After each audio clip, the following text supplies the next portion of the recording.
Little bit confusing है, ठीक है, इसमें कोई डाउट नहीं है। जब हम लोग भी पढ़ते थे, मैं भी जब इसको पहली बार पढ़ता था तो कंफ्यूजन होता था कब क्या होगा, लेकिन जब बार बार पढ़ोगे तो आपको आइडिया लगना स्टार्ट हो जाएगा कहाँ पे क्या होगा। ठीक है, लैंग्वेज का क्या खेल है कि बस आप उसको सुनते रहो, पढ़ते रहो, देखते रहो, वो अपने आप आपको आ जाएगा। आप जितना भी लैंग्वेज अभी तक सीख चुके हो, हिंदी या अपने नेटिव लैंग्वेज, आपने क्या किया है, सुना है ना, दूसरे बोलते हैं तो आपने उनको देखा है, क्या हाव भाव कैसा एक्सप्रेशन होता है ना। जितनी भी बॉलीवुड मूवीज वगैरह में आपने कॉपी किया उन सारी चीजों को, कैसे वो बोलते हैं, कैसे प्यार का इजहार करते हैं, जब एक्शन सीन होता है तो क्या डायलॉग बोलते हैं, वो सब आपने कॉपी किया है ना, तो सेम थिंग आपको इंग्लिश में करना है। ठीक है, आप आराम से सीख जाओगे।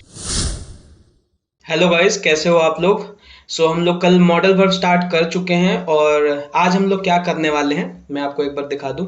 देखो, पहले तो ये देखेंगे कि हमने कर क्या लिया है। वर्ब हमने कर लिया है, मतलब वर्ब कर रहे हैं। वर्ब में हमने क्या कर लिया है, finite, non finite, transitive, intransitive और ऑक्सिलरी वर्ब में अभी हम लोग मॉडल वर्ब कर रहे हैं। मॉडल वर्ब में कल भी बताया था क्या होता है, आज भी बताऊंगा, क्योंकि जो बच्चे नए होंगे मॉडल वर्ब के क्षेत्र में वो समझ जाएंगे कि मॉडल वर्ब क्या होता है। वैसे ही कल हमने कैन कोड किया था, आज हम लोग मे और माइट को समझेंगे, अच्छी तरह समझेंगे और फिर उसके बाद हम लोग प्रैक्टिस करेंगे। ठीक है, आई होप आप समझ गए होंगे क्लास में हम लोग क्या करने वाले हैं। प्रैक्टिस करते रहो, रिवाइज करते रहो, क्योंकि अगर आप प्रैक्टिस नहीं करोगे और रिवाइज नहीं करोगे तो कुछ फ़ायदा है नहीं क्लास करने का। और revision is the key. Okay, if you want to success in this language section or anything, okay, if you are learning math, science, anything, practice is the key. I always emphasize on one thing that पढ़ो आप थोड़ा सा, लेकिन practice करो इतना। ठीक है, तो चलो लेक्चर को स्टार्ट करते हैं। ग्रामर में हमने वर्ब को कर लिया है, वर्ब क्या होता है, किस तरीके से हम लोग को वर्ब को पढ़ना चाहिए, पहले लेक्चर में बताया था। डिस्क्रिप्शन में आपको लिंक मिल जाएगा, अगर लिंक नहीं भी मिलता है चैनल पे जाओ, वहाँ पे प्लेलिस्ट होगा, वहाँ से आपको पता चल जाएगा ग्रामर सेक्शन में कि पहले क्लास में हमने क्या किया था। देखो, हमेशा कहा जाता है ना, पेड़ का अगर बीज अच्छा होगा, अच्छे क्वालिटी का होगा, तो ही चांसेस हैं कि वो आगे भी अच्छा होगा। सबसे पहला काम क्या होता है कि बीज अच्छे क्वालिटी का हो और उसके बाद उसको वहाँ डाला जाए जहाँ पे वो अच्छी तरह पनप पाए, मतलब वहाँ का सॉयल, मिट्टी अच्छा होना चाहिए। नो डाउट यहाँ पे आपको अच्छा प्लेटफॉर्म मिल रहा है, यूट्यूब, ऑनलाइन, ये सब अच्छा मिल रहा है, ये आपको मिट्टी जैसा है। ठीक है, अब बीज बोने का काम जो है वो हो चुका है, वर्ब जो है वो आपका बीज है। ठीक है, अगर ये ढंग से आप नहीं पढ़ोगे, ये रूट है ग्रामर का। ठीक है, अगर ये ढंग से नहीं पढ़ोगे तो आप समझ नहीं पाओगे इंग्लिश को अच्छी तरह से। वर्ब में हमने क्या कर लिया है, फाइनाइट कर लिया है, नॉन फाइनाइट कर लिया है, ट्रांजिटिव, इंट्रांजिटिव और ऑक्सिलरी वर्ब को कर रहे हैं। ठीक है, बहुत सारे आपने क्लासेस में देखा होगा कि नाउन से स्टार्ट किया जाता है या फिर सेंटेंस से स्टार्ट किया जाता है। यहाँ पे मैं उन बच्चों के लिए ये क्लासेस लेकर आया हूँ जो जल्दी से सीखना चाहते हैं, जल्दी से इंग्लिश बोलना चाहते हैं, जल्दी से इंग्लिश समझना चाहते हैं। ठीक है, उसके लिए वर्ब को आपने को समझना बहुत जरूरी है। ठीक है, एक बार वर्ब का सेक्शन अच्छी तरह कर लोगे, आप वहाँ पे क्या, टेंस, टेंस में आप क्या पढ़ते हो, सेंटेंस को बनाना। ठीक है, एक्टिव, पैसिव और नरेशन, वो चीज़ कवर हो जाएगा। उसके बाद आसान हो जाएगा बुक को समझना। ठीक है, मॉडल वर्ब क्या होता है, it is a verb which is used as a helping verb to make tense. ठीक है, ये हेल्पिंग वर्ब है तो टेंस बनाने के लिए मदद करेगा मेन वर्ब का। और मॉडल में क्या एक्स्ट्रा है, ठीक है, हेल्पिंग वर्ब तो होता ही है, अब हेल्पिंग वर्ब में ही हम लोग मॉडल वर्ब पढ़ रहे हैं ना। उसमें क्या है, ये परमिशन का सेंस देगा, पॉसिबिलिटी का, रिक्वेस्ट का, नेसेसिटी का। Can I go, may I come in, it may rain, I should go to school, ये सब क्या है आपके, ये क्या दिखा रहे हैं, कैन आई गो ये क्या दिखा रहा है, रिक्वेस्ट दिखा रहा है। मे I come in, again request दिखा रहा है। अगर यही बोल देगा यस यू मे कम इन, तो वो क्या हो जाएगा, आपका परमिशन मिल गया। ठीक है, इट मे रेन, बारिश हो सकती है, पॉसिबिलिटी है यहाँ पे। I should go to school, मुझे स्कूल जाना चाहिए, तो चाहिए मतलब ज़रूरत की चीज़ हो गई ना, तो यहाँ पे नेसेसिटी का सेंस दे रहा है। एक चीज़ याद रखना कि मॉडल वर्ब के बाद जो वर्ब यूज़ होता है वो वर्ब का फर्स्ट फॉर्म यूज़ होता है, ये आपको ध्यान रखना है। ठीक है, अब देखो मे के साथ जो वर्ब यूज़ हो रहा है कम, बिल्कुल वर्ब का फर्स्ट फॉर्म, ये ध्यान रखना। ठीक है, कई बार ऐसा हो जाता है कि एरर फाइंड करने के लिए आता है। ठीक है, और इसके बाद क्या कर देगा, you should went to school, ऐसा दे दिया जाएगा। तो आप सोचोगे कि हाँ स्कूल उसको जाना चाहिए था। सो वहाँ पे आप सोचोगे कि पास्ट का सेंस दे रहा है तो यहाँ पे वेंट कर देता हूँ, गलत हो जाएगा। ठीक है, यहाँ पे क्या हो जाएगा, ये ही शुड है तो यहाँ पे ये गो ही यूज होगा। अब आप बोलोगे कि सर अगर पास्ट में अगर देना चाहिए सेंस तो हम लोग क्या देंगे, है ना। तो यहाँ पे हो जाएगा ही शुड हैव। ठीक है, ही शुड हैव, फिर हो जाएगा gone, he should have gone to school. तो वो हम लोग डिस्कस करेंगे जब शुड हैव पढ़ेंगे। ठीक है, अभी तो मैं आपको क्या पढ़ा रहा हूँ जहाँ पे हम लोग हैव नहीं लगा रहे हैं, जैसे कैन और कुड हमने पढ़ा। तो अब जब ये खत्म हो जाएगा तो एक चीज बताऊंगा, जब वर्ब के साथ आप हैव मॉडल वर्ब के साथ जब आप हैव का यूज करोगे तो वो हम लोग बाद में डिस्कस करेंगे।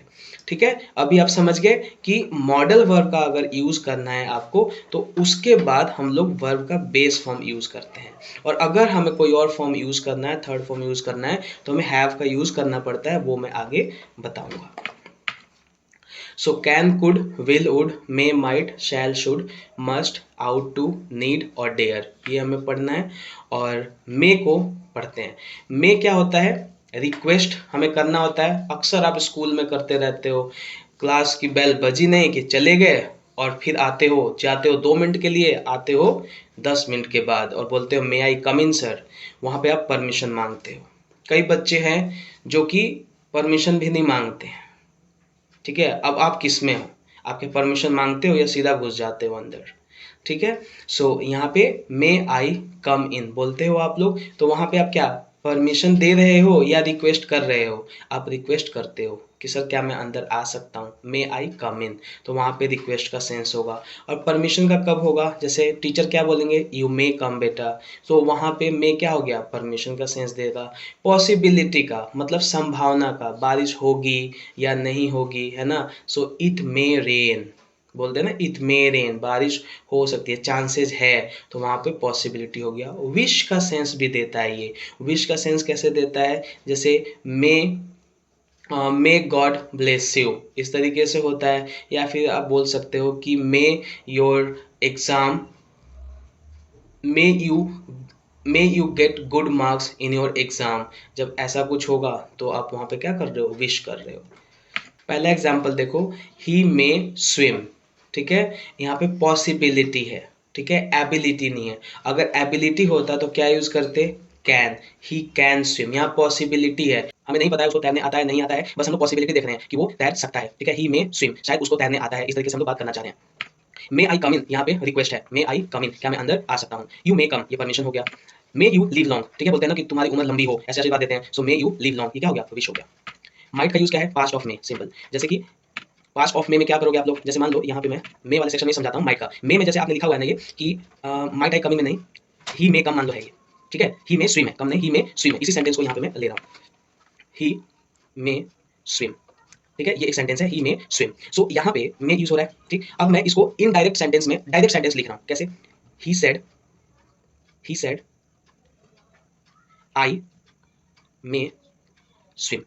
ठीक है, मैं शायद तैर सकता हूँ, पॉसिबिलिटी, उसने कहा कि मैं शायद तैर सकता हूँ, पॉसिबिलिटी था वहाँ पे। अब ये जो सेंटेंस है ये आपका सेंटेंस किसमें है, डायरेक्ट में। अभी डायरेक्ट कहीं को नहीं पता होगा, जब आप लोग नरेशन पढ़ोगे। ठीक है, अभी बस यूज देख लो आप, इसका यूज कहाँ कहाँ होता है, क्योंकि इन्हीं सबका यूज हम लोग आगे जाके करने वाले हैं। ठीक है, सो यहाँ पे he said I may swim, ये डायरेक्ट सेंटेंस है और आप लोग नरेशन में इसको सीखोगे। अभी बस इसको आप आइडेंटिफाई करो कि हाँ जब भी ऐसा कुछ होगा और इसका जब हम लोग इनडायरेक्ट लिखेंगे तो क्या हो जाएगा, he said that he might swim। तो जब डायरेक्ट होगा तो मे का यूज, और इसी सेंटेंस का जब हम लोग इनडायरेक्ट करेंगे तो माइट का यूज होता है। ये तो इसका पहला यूज हो गया। ठीक है, दूसरा, एक सेंटेंस में यहां पे लिख रहा हूं, it may rain, it may rain, और दूसरा लिख रहा हूं इट माइट रेन। दोनों सेंटेंस बिल्कुल सही है, लेकिन इसमें जो पॉसिबिलिटी है, इसमें जो पॉसिबिलिटी है बारिश होने की वो क्या है, ज्यादा है। लेकिन इसमें जो पॉसिबिलिटी है बारिश होने की वो क्या है, कम है। समझ गए, अगर मैं माइट बोलता हूं तो मतलब कम पॉसिबिलिटी है, अगर मैं बोल रहा हूं तो ज़्यादा पॉसिबिलिटी है, यहाँ पे बारिश होने की ज़्यादा पॉसिबिलिटी है। जैसे मान लो आपके पापा घर आने वाले हैं और कोई बोलता है कि your father may come today, और एक इंसान है जो बोलता है your father might come today. So वहाँ पे मे में क्या है कि ज़्यादा चांसेस हैं कि आपके पापा घर आएंगे, और माइट यूज़ कर देता है तो इसका ये मतलब है कि पापा का कम चांस है आने का। समझ आ गया? तो ये हो गया आपका माइट का यूज़। आओ अब हम लोग प्रैक्टिस करेंगे। देखो, I dash swim across the river, might use करेंगे या आउट टू यूज करोगे या मे यूज करोगे, बताओ। और देखो यहाँ पे लिखा भी है लेस पॉसिबिलिटी है, तो जब लेस पॉसिबिलिटी है तो बताओ मे यूज होगा या माइट? ऑब्वियसली माइट यूज होगा। So I might swim across the river. Second question, dash come to your birthday party, polite request है विद लेस पॉसिबिलिटी। ठीक है, ये रिक्वेस्ट कर रहा है। अब यहाँ पे एक नया चीज भी सीखना है माइट के यूज में, कि जब लेस पॉसिबिलिटी हो और उसमें आप रिक्वेस्ट कर रहे हो, मतलब ऐसा लगता है ना कि शायद मुझे वहां पे नहीं जाना चाहिए, शायद मुझे पार्टी में नहीं बुलाया जा रहा है, फिर भी तुम एक बार पूछ ले रहे हो कि क्या मुझे आना चाहिए, तो उस केस में आप लोग क्या यूज करोगे? माइट का। Might I come to your birthday party. ठीक है, और यहाँ पे अगर आप कुड यूज करते हो तो क्या सेंस दे देगा? नॉर्मल पोलाइट रिक्वेस्ट का, could I come to your birthday party, क्या मैं आपके बर्थडे पार्टी में आ सकता हूँ? लेकिन जब पॉसिबिलिटी का सेंस है, जहाँ पे आपको लगता है, संभावना है, कम संभावना है कि वो मुझे हाँ बोले, ठीक है, उस केस में आप माइट बोलोगे। लिटिल बिट कंफ्यूजिंग है, ठीक है, इसमें कोई डाउट नहीं है। जब हम लोग भी पढ़ते थे, मैं भी जब इसको पहली बार पढ़ता था तो कंफ्यूजन होता था कब क्या होगा, लेकिन जब बार बार पढ़ोगे तो आपको आइडिया लगना स्टार्ट हो जाएगा कहाँ पे क्या होगा। ठीक है, लैंग्वेज का क्या खेल है कि बस आप उसको सुनते रहो, पढ़ते रहो, देखते रहो, वो अपने आप आपको आ जाएगा। आप जितना भी लैंग्वेज अभी तक सीख चुके हो, हिंदी या अपने नेटिव लैंग्वेज, आपने क्या किया है? सुना है ना?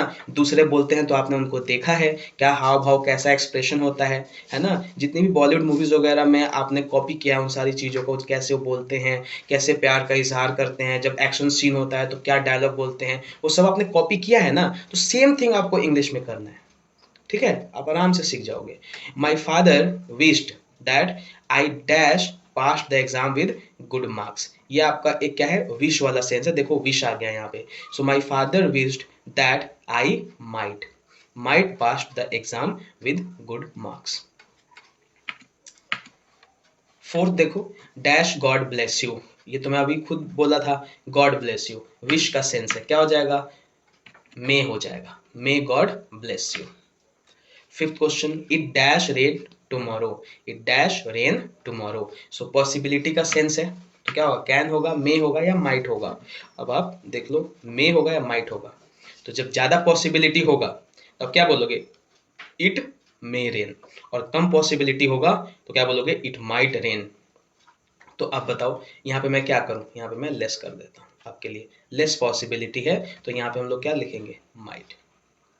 ठीक है, ये लिखने से पहले अगर किसी ने मे भी बोला है तो भी ठीक है, क्योंकि यहाँ पे मैंने सिर्फ पॉसिबिलिटी का सेंस दिया, ये नहीं लिखा है कि लेस पॉसिबिलिटी है या ज़्यादा पॉसिबिलिटी है। ठीक है, आज के लिए इतना ही। Thanks for watching and do not forget to subscribe and share. Okay, क्या आपको लगता है, लेक्चर कैसा लगता है, आप मुझे कमेंट में बताएं, और व्हाट्सएप ग्रुप से आप जुड़ जाएं ताकि आपको कुछ डाउट आता है तो मैं वहाँ पे क्लियर कर सकूँ। तो चलो मिलते हैं नेक्स्ट लेक्चर में। Bye, take care.